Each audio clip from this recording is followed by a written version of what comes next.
एक सवाल, अगर तुमसे कोई कहे तुम्हें दुनिया का सबसे खतरनाक योद्धा बना देते हैं, लेकिन इसके बदले में तुम्हें अपनी पांचों इंद्रियां देनी होंगी, तुम देखना बंद कर दोगे? तुम सुनना बंद कर दोगे? तुम कोई खुशबू नहीं सूंघ पाओगे, कोई स्वाद नहीं महसूस कर पाओगे, और किसी का स्पर्श, किसी का हाथ, वो भी कभी नहीं। क्या तुम यह सौदा करोगे? ज्यादातर लोग कहेंगे नहीं, क्योंकि इंद्रियां हमारी जिंदगी है, इंद्रियां हमारा अनुभव है, इंद्रियां हमें इंसान बनाती है। लेकिन एक इंसान था जिसने यह सौदा किया। उसने अपनी एक एक इंद्रिय अपनी मर्जी से दे दी, एक एक करके, जानबूझकर, बिना किसी के दबाव के। क्यों? क्योंकि उसके पास एक ऐसा दुश्मन था जिसे हराने के लिए इंसान रहना काफी नहीं था। यह कहानी है ज़ीरू की, एक ऐसे इंसान की जो धीरे धीरे इंसानियत छोड़ता गया ताकि दुनिया की इंसानियत बची रहे। मिरोवा एक छोटा सा तटीय शहर, नमकीन हवाएं, समुद्र की लहरों की आवाज, मछुआरों के जाल, बच्चों की हंसी। यह वो जगह थी जहां ज़ीरू पला बढ़ा। ज़ीरू एक पतला दुबला लड़का, काले घुंघराले बाल, बड़ी बड़ी भूरी आंखें, हमेशा नंगे पांव चलता था ताकि जमीन को महसूस कर सके। ज़ीरू को इंद्रियों से बहुत प्यार था। वो सुबह उठकर समुद्र की खुशबू को गहरी सांस में भरता था। वो मां के हाथ का खाना खाते वक्त आंखें बंद कर लेता था ताकि हर स्वाद को पूरा जी सके। वो रात को लेटकर आसमान के तारे गिनता था और हर तारे को एक नाम देता था। उसका एक सबसे पुराना दोस्त था, लियो। दोनों साथ बड़े हुए थे, साथ खेले, साथ लड़े। लियो हमेशा कहता था, ज़ीरू, तू बहुत ज्यादा फील करता है, यह कमजोरी है। ज़ीरू हंसता था, नहीं लियो, यही तो जिंदगी है। लेकिन वो दिन आया जिसने सब बदल दिया। ज़ीरू 17 साल का था जब मिरोवा पर हमला हुआ। वो हमला किसी आर्मी का नहीं था, किसी किंगडम का नहीं था।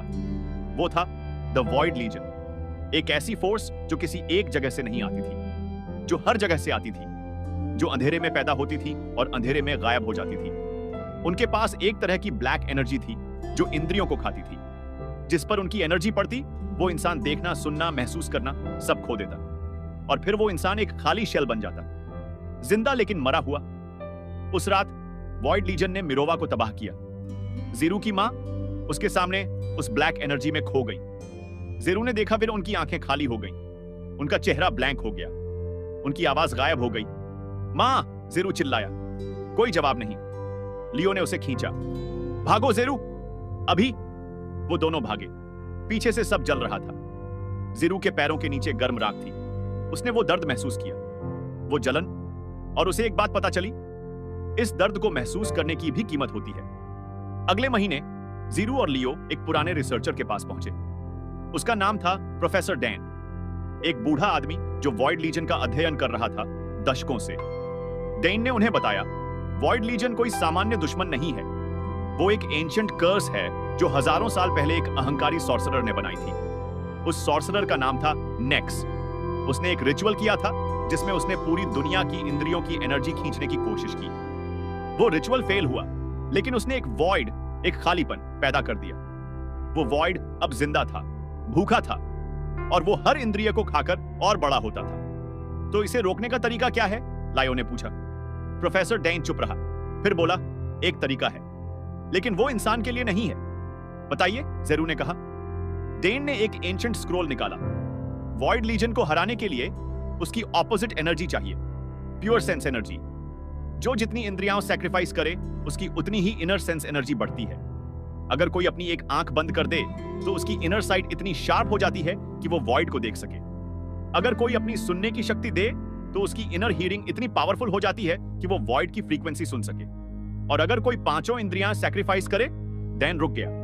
तो ज़ीरू ने पूछा, तो वो वॉइड लीजन का कोर तक पहुंच सकता है, नेक्स्ट के वॉइड को डिस्ट्रॉय कर सकता है, लेकिन इसके बाद वो इंसान कभी किसी को देख, सुन, सूंघ, छक या छू नहीं पाएगा। हमेशा के लिए। कमरे में सन्नाटा था। लियो ने कहा, यह इम्पॉसिबल है, कोई ऐसा नहीं करेगा। ज़ीरू ने कुछ नहीं कहा, लेकिन उसकी आंखों में एक रोशनी थी जो लियो को डरा गई। उस रात ज़ीरू अकेला बैठा था। समुद्र की आवाज आ रही थी। उसने अपनी आंखें बंद की और सोचा, जब मैं यह देखना बंद कर दूंगा, क्या खो जाएगा? मां का चेहरा, लियो की मुस्कान, आसमान के तारे, सुबह का सूरज, सब कुछ। उसने एक गहरी सांस ली।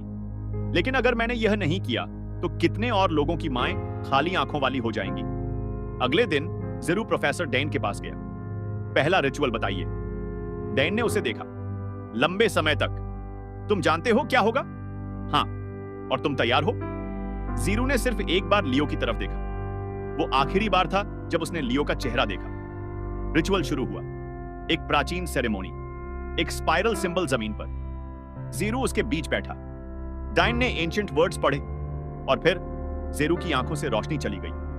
बाहर से वो वैसा ही था, लेकिन अंदर से वो अब अंधा था। लियो उसके पास दौड़ा।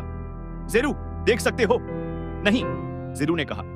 उसकी आवाज शांत थी, लेकिन उसने एक पल रुककर कहा, मैं कुछ और देख सकता हूं। उसने अपना हाथ उठाया। लियो, तुम्हारे बाईं तरफ दीवार के पीछे एक छोटा सा क्रैक है। उसमें से ठंडी हवा आ रही है। लियो ने जाकर देखा। वहां सच में एक क्रैक था, इतना छोटा कि नॉर्मल आंख से नहीं दिखता। लियो कांप गया। जीरू की इनर साइट जाग चुकी थी। अगले 3 महीने जीरू ने अपनी इनर साइट से वॉइड लीजन को ट्रैक किया। वो उनकी एनर्जी को सेंस कर सकता था, उनकी शेप को देख सकता था, उनके मूवमेंट को भांप सकता था, लेकिन वो पूरी तरह लड़ नहीं पाता था, क्योंकि वॉइड लीजन की एनर्जी एक खास फ्रीक्वेंसी में मूव करती थी, और उस फ्रीक्वेंसी को सुनने के लिए साधारण कान काफी नहीं थे। एक बैटल में वॉइड क्रीचर उसके आसपास घूम रहा था, हमला करने का सही मोमेंट ढूंढ रहा था। जीरू इनर साइड से देख तो सकता था, लेकिन उसकी मूवमेंट की डायरेक्शन प्रेडिक्ट नहीं कर पा रहा था। वॉइड क्रीचर ने हमला किया। जेरू बमुश्किल बचा। उस रात वो डैन के पास वापस आया। दूसरा रिचुअल। डैन ने उसे रोकने की कोशिश की। जेरू, अभी सुनने की शक्ति गई तो तुम बहुत अकेले हो जाओगे। आवाजें, संगीत, लोगों की बातें, मुझे पता है, जेरू ने कहा। और लियो? उसकी आवाज। जीरू एक पल के लिए रुका। उसने आंखें बंद की और मन में लियो की आवाज सुनी। जेरू, तू बहुत ज्यादा फील करता है। यह कमजोरी है। एक स्लो स्माइल आई उसके होठों पर। अब उसकी आवाज मेरी मेमोरी में रहेगी, हमेशा के लिए। रिचुअल हुआ। दुनिया की आवाजें धीरे धीरे साइलेंस में बदल गईं। समुद्र की लहरें गायब हो गईं। पक्षियों की आवाजें थम गईं। लियो कुछ बोल रहा था। जेरू को होठों की रीडिंग करके समझना पड़ा, लेकिन इनर हियरिंग जाग गई। जीरू अब वॉइड लीजन की एग्जैक्ट फ्रीक्वेंसी सुन सकता था। एक अल्ट्रासोनिक सिग्नल जो हर वॉइड क्रीचर एमिट करता था। एक ऐसी आवाज जो किसी इंसानी कान से नहीं सुनी जा सकती थी। जीरू अब अंधा था और बहरा था, लेकिन उसकी इनर सेंसेस इतनी शार्प थी कि वो एक साथ 5 अलग अलग डायरेक्शन से आ रहे वॉइड क्रीचर्स को ट्रैक कर सकता था। वो अब लड़ता था एक अलग तरीके से।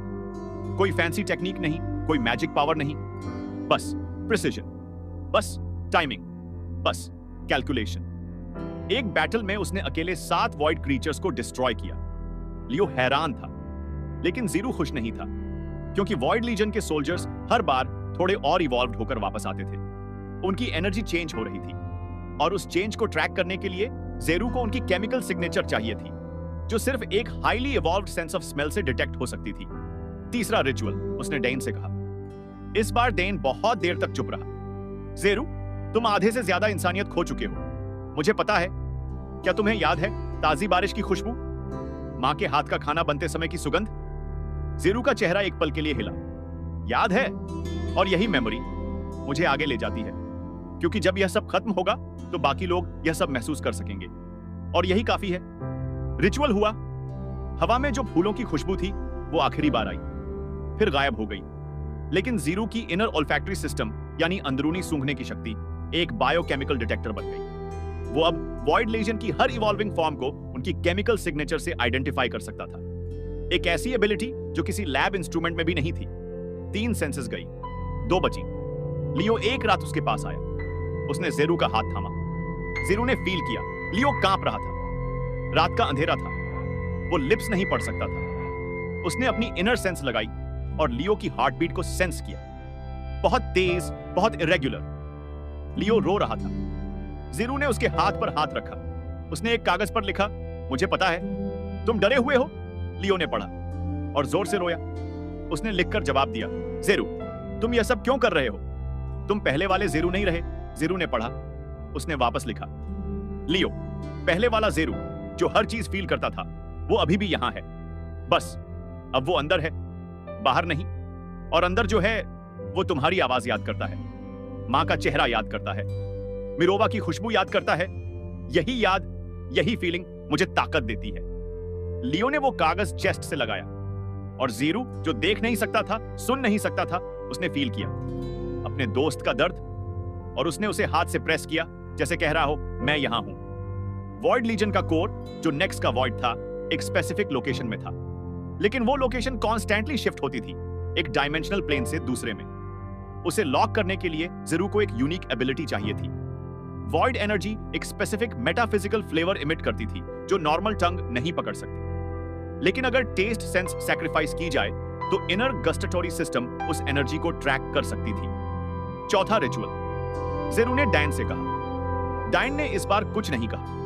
वो जानता था जीरू को रोकना मुमकिन नहीं। रिचुअल से पहले जीरू ने लियो को एक लेटर लिखा। उसमें लिखा था, लियो, मुझे याद है मां दाल चावल बनाती थी।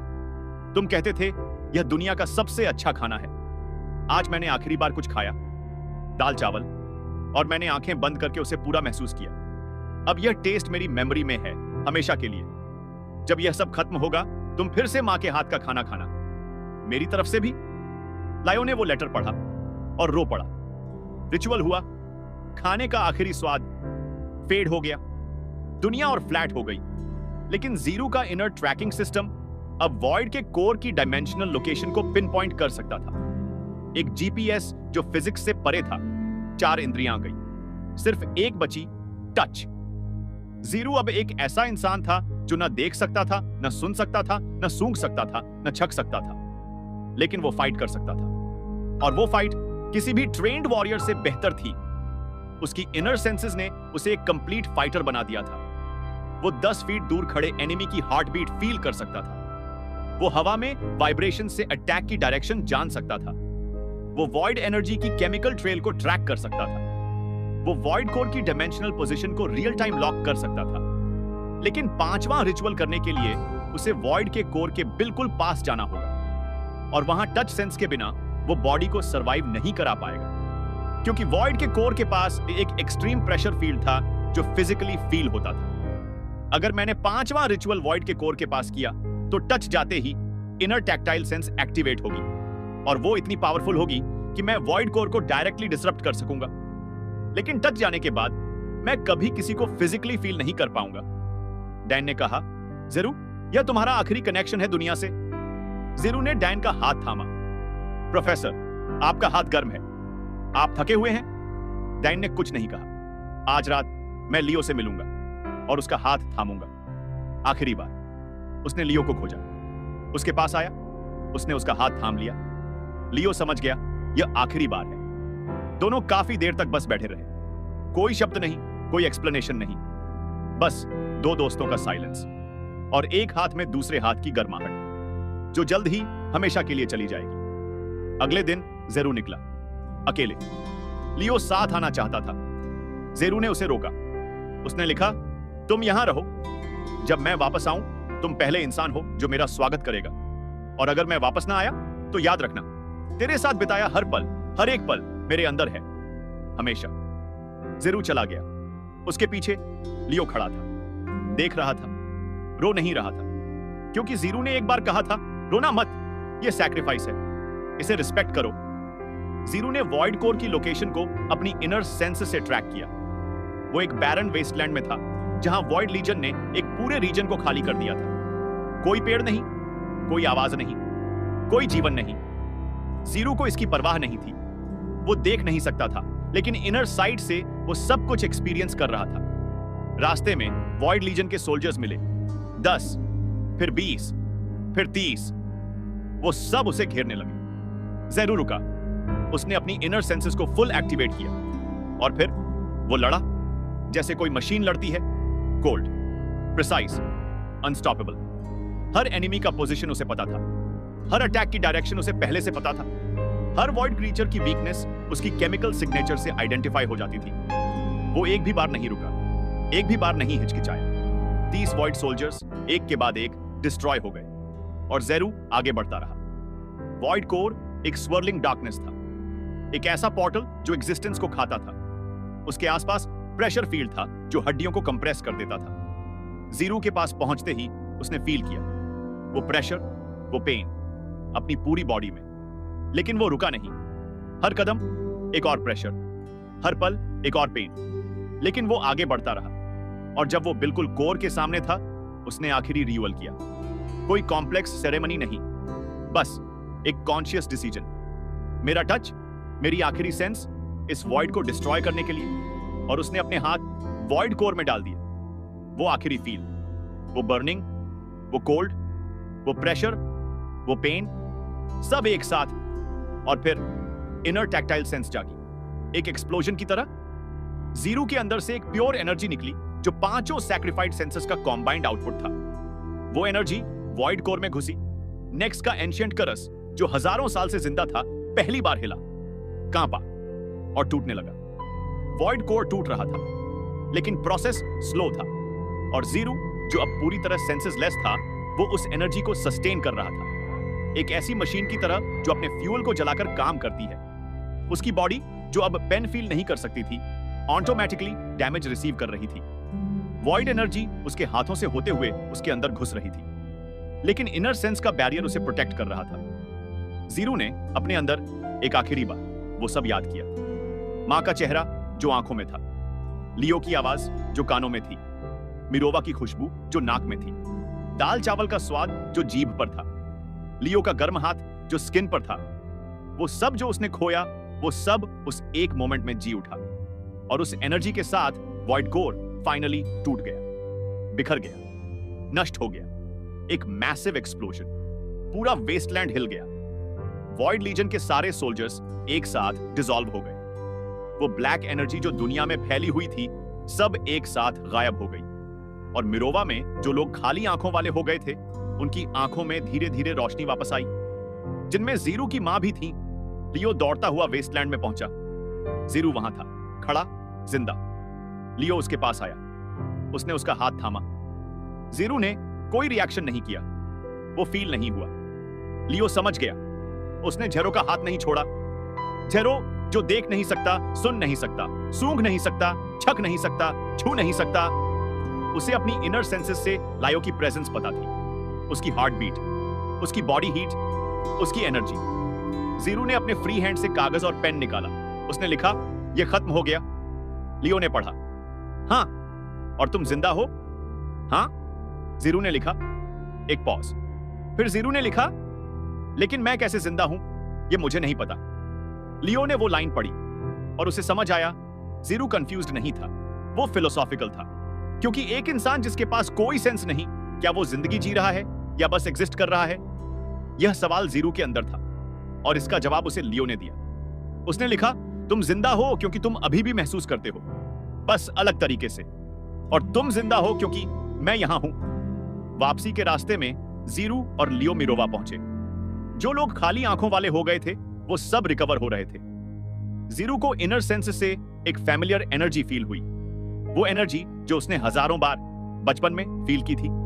मां, वो आगे बढ़ा, उनके पास पहुंचा। मां ने उसे देखा। जेरू, उनकी आवाज निकली। जीरो ने नहीं सुना, लेकिन उसे इनर हियरिंग से एक वाइब्रेशन फील हुई, और वो वाइब्रेशन उसने पहचाना, मां की आवाज की फ्रीक्वेंसी। वो आगे बढ़ा, मां के सामने खड़ा हुआ। मां ने उसे गले लगाया। जीरो ने फील नहीं किया, लेकिन उसके इनर सेंस ने उनकी बॉडी हीट को, उनकी प्रेजेंस को, उनकी एनर्जी को डिटेक्ट किया। और वो एनर्जी इतनी फेमिलियर थी, इतनी पुरानी, इतनी सेफ। जेरू की आंखों से, जो अब देख नहीं सकती थी, आंसू आए, पहली बार। क्योंकि शायद कुछ फीलिंग्स किसी सेंस की जरूरत नहीं होती। जीरो मिरोवा में वापस रहने लगा, एक अलग तरह की जिंदगी। वो देख नहीं सकता था, वो सुन नहीं सकता था, वो सूंघ नहीं सकता था, वो छक नहीं सकता था, वो छू नहीं सकता था, लेकिन वो आसपास की हर एनर्जी को फील करता था। हर इंसान की हार्ट बीट, हर लिविंग थिंग की प्रेजेंस, हर मोमेंट का एसेंस। लोग शुरू में उससे डरते थे, एक इंसान जो बोलता है लेकिन जिसके लिए हर एक्सटर्नल सेंसेशन बंद है। लेकिन धीरे धीरे लोगों ने देखा, जेरो हंसता था, वो लियो के साथ बैठता था और दोनों नोट्स एक्सचेंज करते थे। वो मां के पास होता था और उनकी एनर्जी को फील करता था। वो शहर में चलता था और हर गुजरते इंसान की प्रेजेंस को सेंस करता था। एक दिन एक छोटी बच्ची उसके पास आई। उसने लिखकर पूछा, अंकल, आप देख नहीं सकते? तो आपको दुख नहीं होता? लियो ने उसे ट्रांसलेट करके बताया। जेरू मुस्कुराया। उसने लिखा, बेटा, मैं सबसे ज्यादा देखता हूं, मैं सबसे ज्यादा सुनता हूं, मैं सबसे ज्यादा महसूस करता हूं, बस मेरा तरीका अलग है। उस बच्ची ने उसे देखा, फिर उसने अपना छोटा सा हाथ बढ़ाया जेरू के हाथ की तरफ। जेरू ने फील नहीं किया, लेकिन उसने उस बच्ची की प्रेजेंस को सेंस किया, उसकी वार्मथ को, एनर्जी में। उसने अपना हाथ आगे किया और वो दोनों एक पल के लिए साइड बाय साइड रहे। एक इंसान जिसने सब खोया और एक बच्ची जिसे अभी सब पाना था। तो सोचो, हम अपनी इंद्रियों को कितनी बार इग्नोर करते हैं। वो खाना जो मां बनाती है हम फोन देखते हुए खाते हैं। वो गाना जो हमें पसंद है हम बैकग्राउंड में बजाते हैं। वो इंसान जो हमारे साथ है हम उनकी प्रेजेंस को पूरा फील नहीं करते।